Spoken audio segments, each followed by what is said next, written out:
लेकर के आप लोग जितने भी स्टूडेंट्स सीन कर रहे हैं, इस वीडियो को वॉच कर रहे हैं, तो मेरी आप लोगों को एक राय है, अपना कॉपी पेन साथ में लेके बैठो, जिससे कि जो चीज़ें आपको पसंद आए और आपको लगे कि ये चीज़ नोट करने लायक है, वो आप नोट कर सकते हो। ठीक है, और बिल्कुल इसमें मैं ज़्यादा डेफिनेशन नहीं लिखाऊंगा, सीधा सीधा आपको मैं कोशिश करूँगा कि आप सीख पाएँ, आपके सीखने पर ध्यान दूँगा। ठीक है, डेफिनेशन लिखाने की बात होती ना, तो मार्केट में बहुत सारी किताबें भी बिक रही हैं, तो वहाँ से आप खरीद के पढ़ लेते, लेकिन इतना समय है नहीं किसी के पास में कि किताबों में आप लोग ध्यान दे पाओ। तो मैंने सोचा है कि आप लोगों के लिए बिल्कुल बेस निकाल करके पढ़ाना है, बिल्कुल शुरू से, है ना। किताब से ही पढ़ना होता तो फिर मैं किताब ही लेके खड़ा हो जाता। आपको किताब की ज़रूरत नहीं है, आप तो बस यहाँ एक बार देख लो। अगर आप प्रतिदिन आधे घंटे इस वीडियो को देखते हो और भी आने वाली इसके अगली सीरीज देखते रहोगे, तो आपके सेंटेंस ख़त्म कर दूंगा, बिल्कुल जीरो से हीरो बना दूंगा सेंटेंस में, है ना। तो पहचान क्या होती है प्रेजेंट इंडेफिनिट टेंस की? पहचान होती है भैया, ता है, की है, ते है। पहचान ता है, ती है, ते है। मान लो कैसे, जैसे राजा भोपाल जाता है, अभी पता है ना। तो प्रेजेंट इंडेफिनिट टेंस की पहचान कैसे निकालेंगे? तो वो पहचान है ता है, देखो आ गया ना, ता है। ऐसे कोई भी शब्द आ जाएं जिनके अंत में ता शब्द आ जाए और है शब्द आ जाए, ठीक है, बस हमें इतना याद रखना है। कोई भी सेंटेंस, सेंटेंस का मतलब होता है ये जो लिखा है, जितना लिखा हुआ है इसी को सेंटेंस कहते हैं। हिंदी में इसे वाक्य बोल देते हैं और अंग्रेजी में सेंटेंस कहते हैं। ठीक है, क्लियर है। उसके बाद में इसकी पहचान कैसे होती है कि ये प्रेजेंट इंडेफिनिट है भैया, कौन सा सेंटेंस है, कैसे पहचानेंगे? तो सिंपल सिंपल पहचान है, ऐसी कोई भी बातचीत, ऐसी कोई भी बातचीत या ऐसा कोई भी वाक्य जिसके अंत में ता है, ऐसे शब्द आए, तो वो प्रेजेंट इंडेफिनिट होगा अपना। और आगे बढ़ते हैं इसके अलावा। अब इन्हें बनाएंगे कैसे? तो इनमें भी 4 हेडिंग होती हैं बनाने के लिए, देख लेते हैं। सबसे पहले होती है, सबसे पहले होती है अफर्मेटिव। क्या होती है? अफर्मेटिव। अफर्मेटिव होता है वो यही है अफर्मेटिव, ठीक है। अफर्मेटिव को बना के देख लेते हैं। इसका एक रूल होता है, रूल भी यहीं लिख देते हैं, ठीक है। रूल होता है इसका, subject plus verb plus object, ठीक है। सब्जेक्ट वर्ब प्लस ऑब्जेक्ट, ये 3 चीज़ें हमें प्रेजेंट इंडेफिनिट में देखने को मिलती हैं। साथ में एक नोट और है इसके, अगर एक वचन है, एक वचन में, एक वचन में क्या आ जाए, डबल एस, सी एच, ओ एक्स, एक्स, एस एच, ऐसे शब्द आ जाए, क्या आ जाए, ऐसे शब्द आए, आते हैं, ऐसे शब्द आते हैं, तो एक वचन की बात हो रही है, इस चीज़ का ध्यान रखना। एक वचन में एस एस, सी एच, ओ एक्स, एक्स, एस एच ऐसे शब्द आते हैं, तो उनमें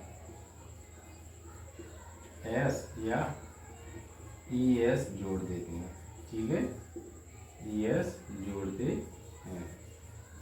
लेकिन ये रूल सिर्फ एक वचन के लिए है, और एक वचन क्या होता है, जैसे ही, सी, यानी कि वह या किसी का नाम, 2 चीज़ें ये एक वचन के अंदर आती हैं। आई, वी, दे, यू आप लोगों ने पढ़ा हो, ये सब बहुवचन के अंदर आते हैं, ठीक है। एक पहली सीरीज में मैंने बताया भी था, थोड़ा अभी भी बता देता हूँ। एक वचन कौन से होते हैं? ही, सी, ठीक है। बहुवचन यानी कि 2 से अधिक, बहुवचन कौन से होते हैं? आई, वी, दे, यू, ये सब बहुवचन होते हैं। तो इसके साथ में एस या ई एस, एस या ई एस नहीं लगेगा, और इसके साथ में एस या ई एस लगेगा। इतना क्लियर है? इसका एक स्क्रीनशॉट ले सकते हो आप, ठीक है। अब इसके बाद में क्या करते हैं, आगे बढ़ेंगे, सेंटेंस बनाने की कोशिश करेंगे। आपके सामने रूल लिख दिया है मैंने, जिससे आप लोगों को आसानी होगी बनाने में। बिल्कुल आराम से कोशिश करेंगे। देखो ये सब्जेक्ट, अंग्रेजी के रूल से हम सेंटेंस बनाते हैं हमेशा, हिंदी में जैसा भी लिखा हो, लेकिन जब हम इसका सेंटेंस बनाएंगे तो बिल्कुल एक सीधी रास्ता नहीं पकड़ते हैं ना। क्या करते हैं, पहले सब्जेक्ट लेते हैं, फिर वर्ब लेते हैं, फिर ऑब्जेक्ट लेते हैं, इस तरीके से बनाते हैं सेंटेंस। अब मान लीजिए सब्जेक्ट क्या होता है, कोई नाम या कर्ता। कर्ता कौन है, जो काम करेगा वो व्यक्ति कर्ता होता है। तो यहाँ राजा नाम दिया हुआ है, तो यहाँ राजा लिखा, ठीक है, राजा बना दिया। अब राजा के बाद में प्रेजेंट इंडेफिनिट क्या कह रहा है कि सिंपल सी बात है भाई, सब्जेक्ट लिखना है, उसके बाद वर्ब लिखना है। और वर्ब कौन सी होती हैं, वो सारे शब्द, वो सभी शब्द जो किसी काम को करने को दर्शाएं। ऐसे सभी शब्द जो किसी कार्य को करने को दर्शाएं वो वर्ब कहलाते हैं या क्रिया कहलाते हैं।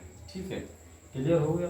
ये क्या है, ये क्रिया है, या क्या कह सकते हैं, इसे वर्ब कह सकते हैं। इंग्लिश में वर्ब और हिंदी में क्रिया। किसी भी कार्य को करने को दर्शाने वाले शब्द, किसी भी कार्य को करने वाले दर्शाने वाले शब्द। जैसे मान लीजिए कोई खाना खा रहा है, खाना कौन है, भोजन में रखा, भोजन बोलते हैं उसे, जो थाली में है वो भोजन है, लेकिन खाना खा रहे हैं, खा रहे शब्द क्या, एक प्रक्रिया हो रही है। उस खाना को खाने के काम को क्या कहेंगे, वर्ब कहेंगे। जैसे जाना, जा तो रहा है व्यक्ति, लेकिन जाने की जो प्रक्रिया हो रही है उस प्रक्रिया को वो बोलते हैं जाना।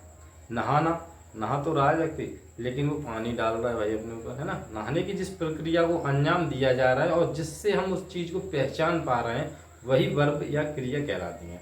वैसे एक शब्द में ख़त्म कर दूं वर्ब, किसी भी ऐसे शब्द को कर दूं मैं ख़त्म, देख लो। तो आज मैं आप लोगों को वर्ब के बारे में बता देता हूँ, और कभी भी वर्ब नहीं भूलोगे, लेकिन अगर इसे माइंड में ध्यान से बैठा लोगे तब किसी भी स्टूडेंट को वर्ब में कोई दिक्कत ही नहीं आएगी। जब भी आपसे कोई भी पूछ ले भाई कि वर्ब होती क्या है, तो बस एक चीज़ याद रखना, ऐसे कोई भी शब्द जिनके अंत में ना हो वो सब के सब वर्ब हैं। ऐसे शब्द जिनके अंत में ना शब्द आए वो सभी क्या है, वर्ब हैं।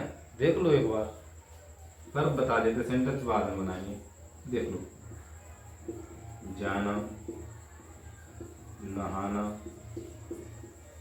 खाना, आना, बुलाना, चलाना, देखना, जगना, जगाना, भागना, मानना, मनाना।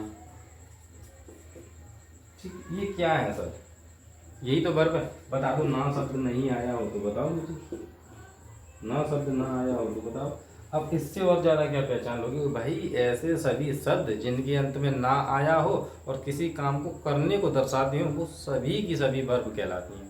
डेफिनेटली हो गए, और इससे ज़्यादा क्या चाहिए भाई, क्लियर हो गया। हाँ, ये वर्ब होती हैं। ठीक है, खाना, उठना, बैठना, जगना, जगाना, सोना, बुलाना, ठीक है, आना, जाना, देखना, दिखाना, ये सब वर्ब कहलाती हैं। ये सब वर्ब कहलाती हैं। क्या है ये, वर्ब यानी क्रियाएं, ये क्रियाएं होती हैं। अब अपना सेंटेंस है उसको क्लियर कर लेते हैं।